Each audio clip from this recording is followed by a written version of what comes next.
देश को आज के वातावरण में सिर्फ और सिर्फ एनडीए पर ही भरोसा है।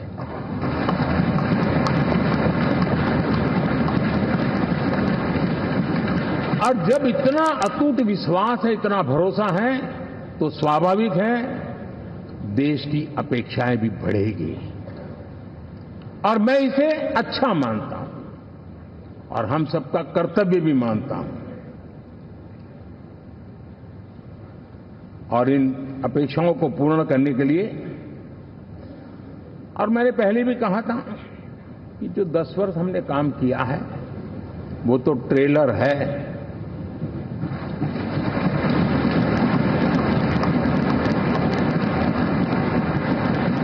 और वो मेरा चुनावी वाक्य नहीं था, ये मेरा कमिटमेंट है। हमें और तेजी से, और विस्तार से, और तेज गति से देश के आकांक्षाओं को पूर्ण करने में रत्ती भर भी विलंब नहीं करना है।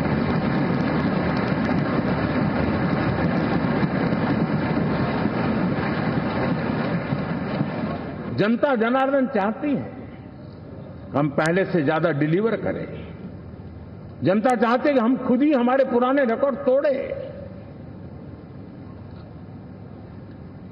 और मैं साथियों एक तरफ एनडीए रखूं, दूसरी तरफ भारत के लोगों के सपने और संकल्पों को रखूं, तो मैं कहूंगा NDA, new India, develop India, aspirational India.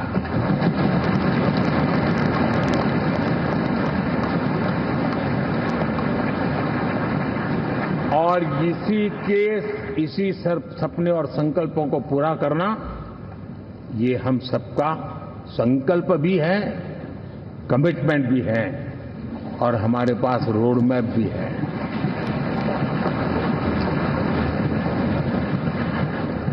साथियों, एनडीए ने हमेशा करप्शन फ्री, रिफॉर्म ओरिएंटेड, स्थिर सरकार देश को दी है। जब जब हमें अवसर मिला हम लोगों ने काम किया है।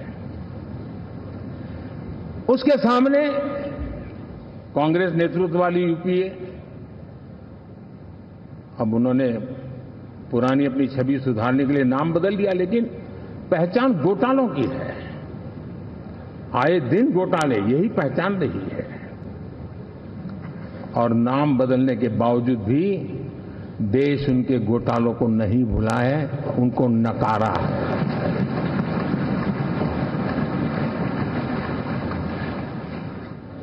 और मैं कह सकता हूं साथियों, इंडी अलायंस वालों ने एक व्यक्ति का अपोज करने के वन पॉइंट एजेंडा के कारण देश की जनता ने उनको ही ऑपोजिशन में बिठा दिया है।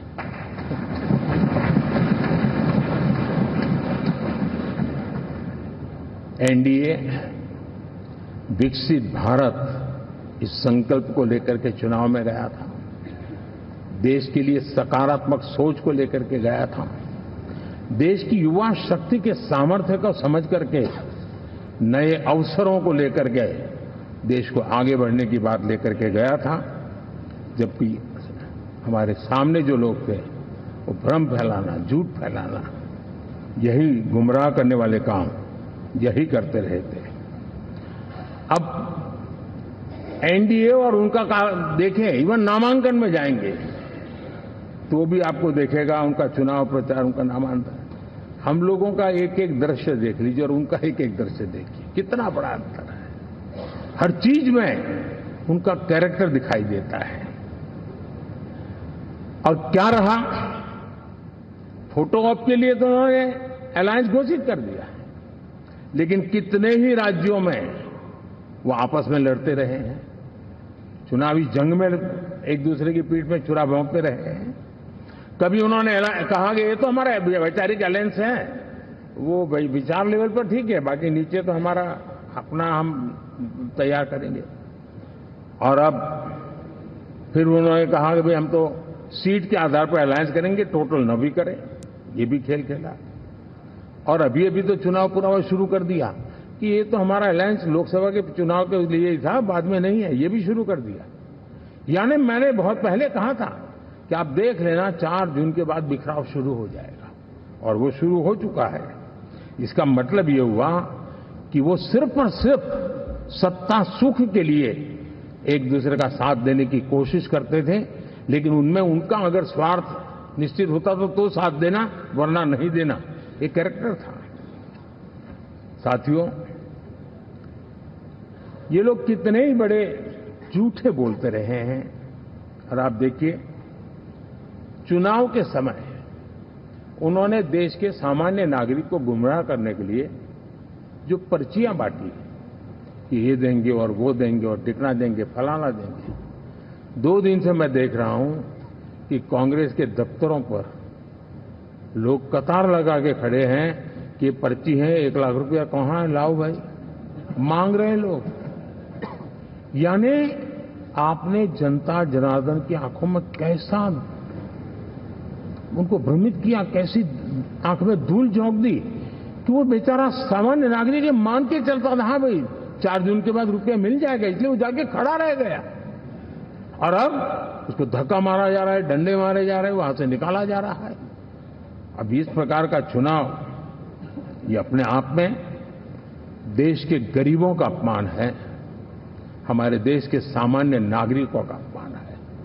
और कभी भी देश ऐसी हरकतों को न भूलता है, न ही कभी माफ किए बिना माफ कभी करता है।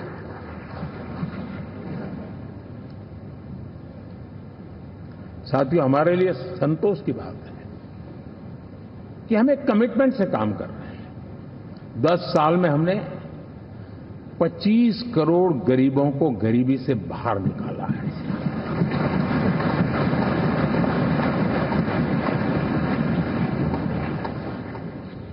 गरीब कल्याण का एक सुरक्षित मजबूत कवच दिया है हमने उसको, और उसके अंदर भी एक नए एस्पिरेशंस पैदा हुए हैं कि हां, अब मुझे गरीब नहीं रहना है, और उसके लिए मुझसे जो हो सके मैं हर अवसर का फायदा उठाऊंगा। 3 करोड़ गरीबों को घर, ये ऐसे कहने का आंकड़ा नहीं है जी, कितनी मेहनत पड़ती है मुझे मालूम है, लेकिन हम सफलतापूर्वक इसको कर पाए हैं। 4 करोड़ लोगों को दे चुके हैं, 3 करोड़ का हम संकल्प लेकर के आज से आगे बढ़ेंगे। यानी ये भी हिम्मत है कि 4 करोड़ देने के बाद जिन परिवारों का विस्तार हुआ है, जरूरत पड़ी है, और राज्यों की भी उसमें इच्छा है, 3 करोड़ नए घर बनाने का संकल्प। 70 वर्ष की आयु से ऊपर के व्यक्तियों को, नागरिकों को 5 लाख रुपए तक इलाज के लिए मुफ्त इलाज की व्यवस्था। मुद्रा योजना के तहत हमारे नौजवानों को कारोबार के लिए 20 लाख तक की उनकी बैंक से उनको लोन मिले, इसकी व्यवस्था। ये मैं समझता हूं कि वायदा हमारे तीसरे कार्यकाल की गारंटियां, सब मैं अभी बताता नहीं हूं, लेकिन इन गारंटियों के प्रति हम कमिटेड हैं, और उसे पूर्ण करने के लिए हम कोई कमी नहीं रखेंगे। साथियों, गरीब का सशक्तिकरण और मिडिल क्लास को सुविधा, ये हमारी प्राथमिकता है, क्योंकि मध्यम वर्ग अब इस देश का एक बहुत बड़ा चालक बल है।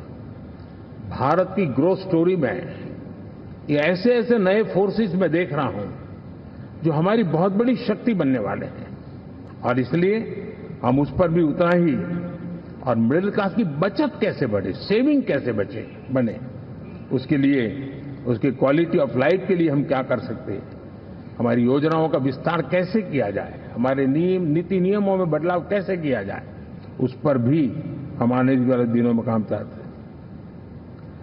साथियों, पंचायत से पार्लियामेंट तक हमारी नारी शक्ति की सक्रिय भागीदारी, ये हमारा कमिटमेंट है। और हमने हमारे पिछले कार्यकाल में नारी शक्ति वंदन अधिनियम करके उस बात को हमने आगे बढ़ाया।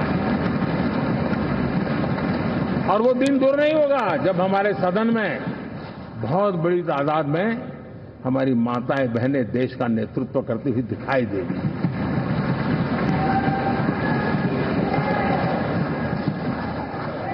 इस पूरे चुनाव में हम सबसे ज्यादा महिला उम्मीदवारों को टिकट देने वाली पार्टी रहे हैं।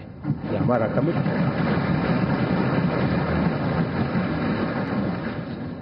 हमारी महिला सांसदों को जो आशीर्वाद देश की जनता ने दिया है, मैं इसके लिए विशेष रूप से उनका आभार व्यक्त करता हूं। और साथियों, आपने देखा होगा G20 समिट में दुनिया के सामने एक विषय लेकर के हम बड़े आग्रह से गए हैं, और वो है empowerment of women, development of women. इन सारी बातों को तो हम परिचित हैं। हमने एक नया शिफ्ट किया है और हम G20 समिट से भी इसको आगे बढ़ा रहे हैं, वीमेन लेड डेवलपमेंट।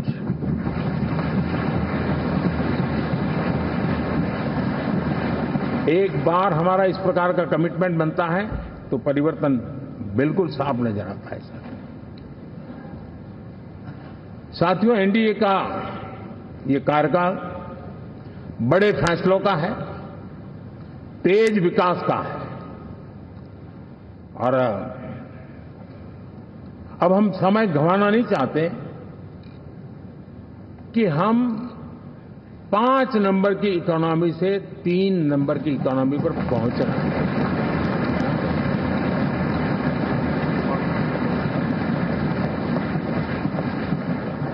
और ये खाली 5 और 3 का आंकड़ा नहीं है। उसके कारण जो अर्थव्यवस्था का कद बन जाता है, वो सामान्य मानवीय की आशा आकांक्षाओं को पूरी करने के लिए सरलता बढ़ जाती है। देश के लिए जो जरूरतें हैं वो आराम से पूरी करने का सामर्थ्य बन जाता है। और इसलिए हम उस दिशा में बड़ी कोशिश करके आगे बढ़ना चाहते हैं। राज्यों का सहयोग भी उसमें उतना ही महत्वपूर्ण है। और भारत के संविधान ने हमें जिस प्रकार का दिशा निर्देश किया है कोऑपरेटिव फेडरलिज्म का, लेकिन मैंने उसमें आग्रह रखा है कॉम्पिटिटिव कोऑपरेटिव फेडरलिज्म।